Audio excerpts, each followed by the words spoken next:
जय हिंद। तो दोस्तों, चैप्टर है आज का पॉलिटिकल का। कौन सा?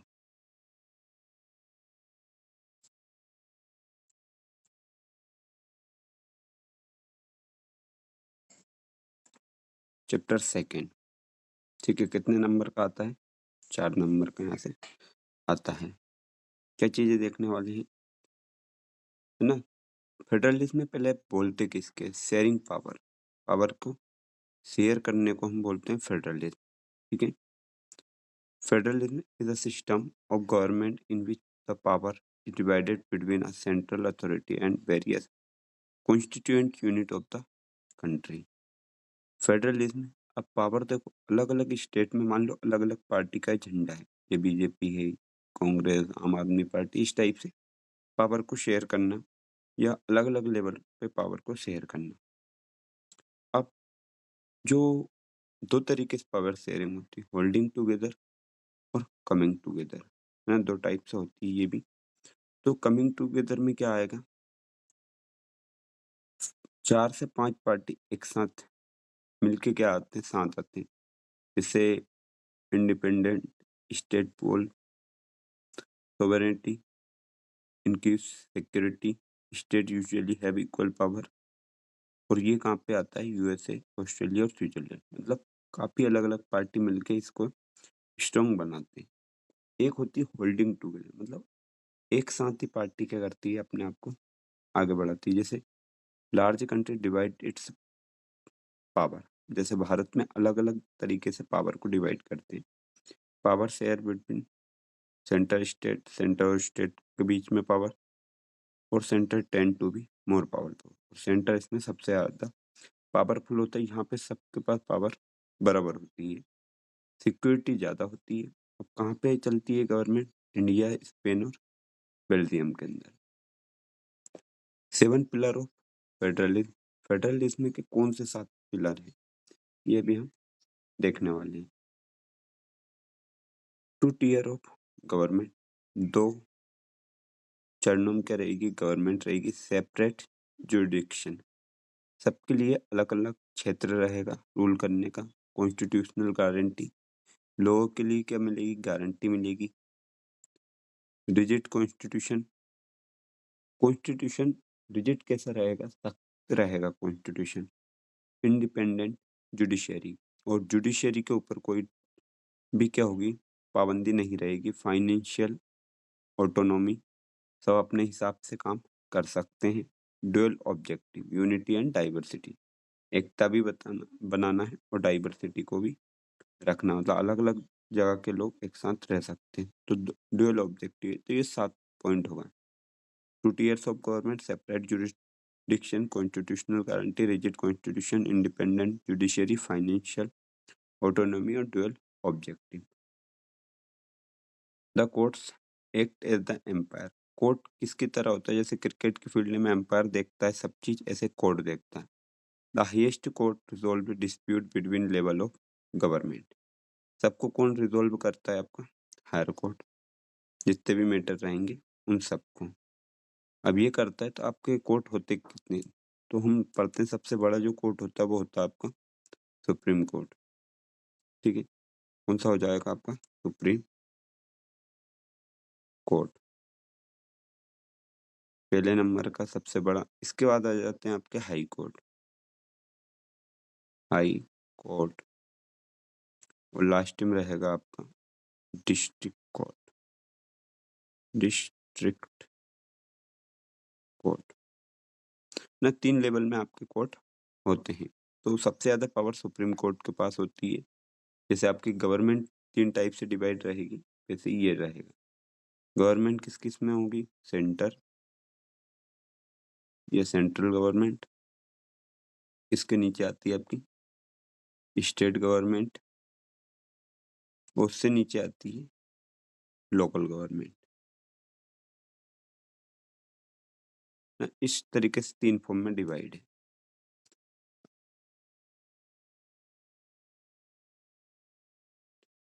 तो अभी इंडियन गवर्नमेंट जो भी वर्क करती है वो 3 तरीके से डिस्ट्रीब्यूट है उनका काम। 3 लिस्ट बाँट रखी है। यूनियन लिस्ट में नेशनल इम्पोर्टेंस के टॉपिक आते हैं, स्टेट लिस्ट में लोकल इम्पोर्टेंस, कॉन्करेंट लिस्ट में कॉमन इंटरेस्ट के टॉपिक आते हैं। अब इस चैप्टर से क्वेश्चन पक्का आता है। अगर यूनियन लिस्ट पूछी है उसमें कौन-कौन से टॉपिक आ रहा है आपका डिफेंस, फॉरेन अफेयर, बैंकिंग और करेंसी। डिफेंस मतलब होता है रक्षा, है ना? जो डिफेंस आर्मी नेवी सब इसमें आ जाएगी। फॉरेन अफेयर विदेश से रिलेटेड जो भी मैटर है, दूसरे देशों से वो डील करना है। बैंकिंग में आपकी करेंसी से रिलेटेड आ जाएगा, है ना?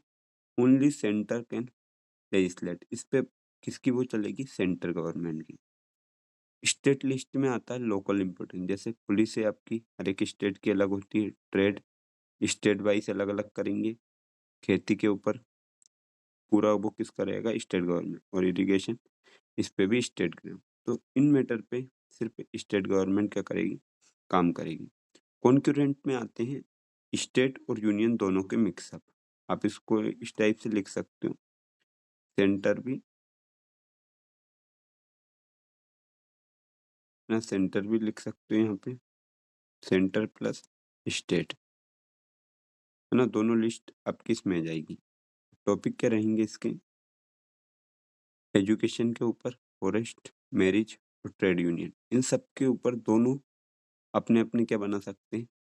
नियम बना सकते हैं। लेकिन जब नियम दोनों के विवाद का रहेगा तो यूनियन वाला सेंट्रल गवर्नमेंट का मान्य होगा। रेसिड्यूअरी सब्जेक्ट में कौन से आते हैं?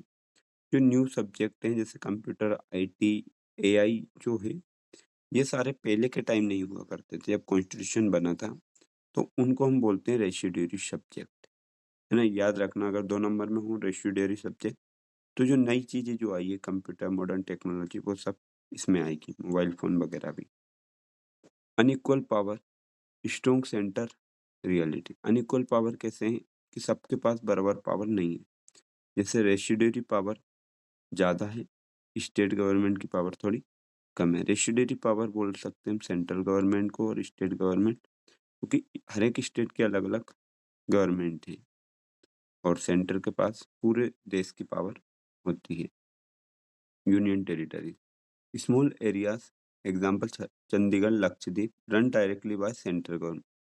छोटे एरिया होते हैं वहाँ पे इलेक्शन नहीं करवाए जाते, वहाँ पे कौन रूल कर लेता है? डायरेक्ट आपके जो पीएम होता है उनके डायरेक्ट रूल चलते हैं। अब आर्टिकल 371 स्पेशल प्रोविजन दे रखा है for state like Assam, Nagaland, Mizoram to protect indigenous culture and land right.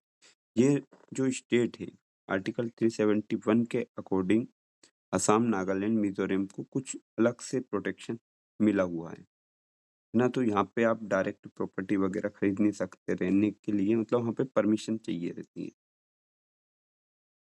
First test linguistic state, linguistic मतलब लैंग्वेज के आधार पे जो राज्य बने हैं वो। तो 1947 से 2019 तक स्टेट का फॉर्मेशन हुआ है। तो द आउटकम्स क्या निकला? The formation of linguistic states has actually made the country more United and administration easier. मतलब भाषा के आधार पे राज्य को बनाना काफी सहूलियत भरा है, जिससे लोगों के बीच में कोई डिस्प्यूट नहीं होता, लोग आराम से अपनी लैंग्वेज को फॉलो कर सकते। पुराना मैप जो है, जब भारत आज़ाद हुआ था, एक साइड वेस्ट पाकिस्तान था, इधर ईस्ट पाकिस्तान, बीच का यूनाइटेड प्रोविजन, राजस्थान को Rajputana, Madhya Pradesh central India, central provision, Orissa, Hyderabad, Mysore, Gujarat, Assam, ये कुछ क्षेत्र थे, है ना? गोवा इधर छोटे-मोटे क्षेत्र थे। लेकिन जैसे ही आज़ाद हुआ तो ये लद्दाख, जब आज का जो भारत है, मध्य प्रदेश, अलग-अलग राज्य में क्या हुआ, ये डिवाइड होगा, तो ये आपके राज्य हैं पूरे 28। न्यूअर स्टेट कौन-कौन से? Like Jharkhand, Uttarakhand, recognise culture and geographic, not just language. इसको ज्योग्राफिकल कंडीशन के हिसाब से झारखंड को अलग करा गया आपके बिहार से, उत्तर प्रदेश से उत्तराखंड को, मध्य प्रदेश से छत्तीसगढ़ को। इस टाइप से राज्य को अलग करा गया, है ना?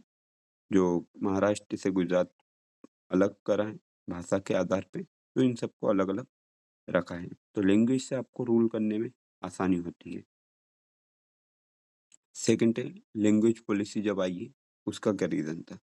नो नेशनल लैंग्वेज, भारत की कोई नेशनल लैंग्वेज नहीं है। आप इतने सारे शब्द देख सकते हैं। Hindi is official language but is the mother tongue only 40%। Official language है, लेकिन ये मदर टंग कितने लोगों की है? सिर्फ 40% की। ठीक है। Schedule language 21 and other language recognise. 221 आपकी शेड्यूल लैंग्वेज है। Central exams can be taken in any of this. इनमें से सेंट्रल एग्जाम किसी में भी आपका टेस्ट कर सकती है। ठीक है। शेड्यूल लैंग्वेज एक हिंदी हो गई है, 21 ये है, तो टोटल आपकी जो लैंग्वेज रहेगी वो रहेगी 22 ना, 22 लैंग्वेज रहेगी आपकी। English compromise. English continues for official purpose to accommodate non Hindi speaking state. तो इंग्लिश उन राज्य में चला सकते हो जहाँ पे हिंदी नहीं बोली जाती है ना। दो उसमें ऑफिशियल वर्क होते हैं, हिंदी और इंग्लिश। तो इंग्लिश उन लोगों के लिए सहूलियत है जिनको इंग्लिश हिंदी नहीं आती, उनके लिए इंग्लिश अच्छी रहेगी।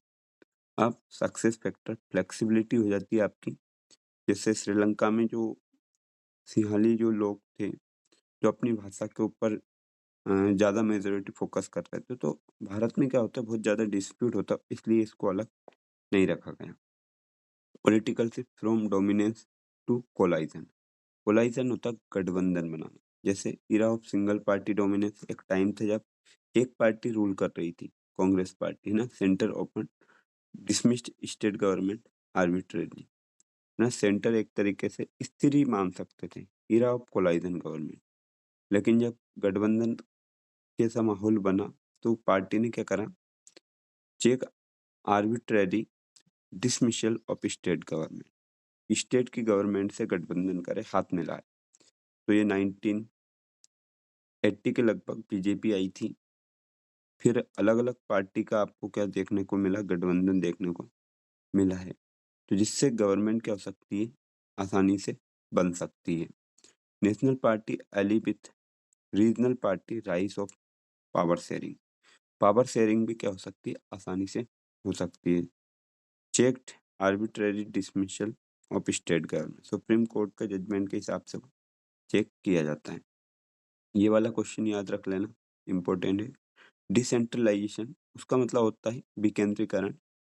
सबसे ज़्यादा जो पावर रहेगी वो रहेगी यूनियन गवर्नमेंट। इसका जो वजन है इस पे भी रहने वाला है, इस पे भी। अब देखो ये वाला बॉक्स है, इसका वजन इन दोनों पे रहेगा क्या? नहीं रहेगा। इसका वजन इस पे रहेगा और इस पे इन दोनों का वजन रहेगा। मतलब यूनियन गवर्नमेंट सब पे रूल करेगी, स्टेट गवर्नमेंट पे यूनियन रूल कर सकती है, और लोकल गवर्नमेंट जैसे पंचायत म्यूनसिपालिटी, इसके ऊपर स्टेट गवर्नमेंट। अब ये कब पास करा गया? 1992 में। मैंडेटरी रेगुलेशन इलेक्शन, हर 5 साल में इलेक्शन करवाना कंपलसरी है। Reservation ST SC OBC and women one था। 33% रिजर्वेशन की आवश्यकता है।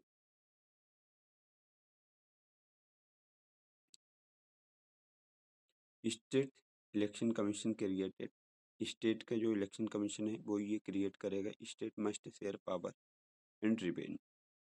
स्टेट के पास पावर है, वो रिवेन्यू कैसे टैक्स वसूल कर सकता है ना। जैसे पॉपुलेशन के हिसाब से उत्तर प्रदेश किससे बड़ा है आपका? रसिया इतना बड़ा देश है, इससे पॉपुलेशन के हिसाब से बड़ा है ना, जनसंख्या के हिसाब से। तो यहाँ पे लोकल गवर्नमेंट की जरूरत जरूर पड़ेगी।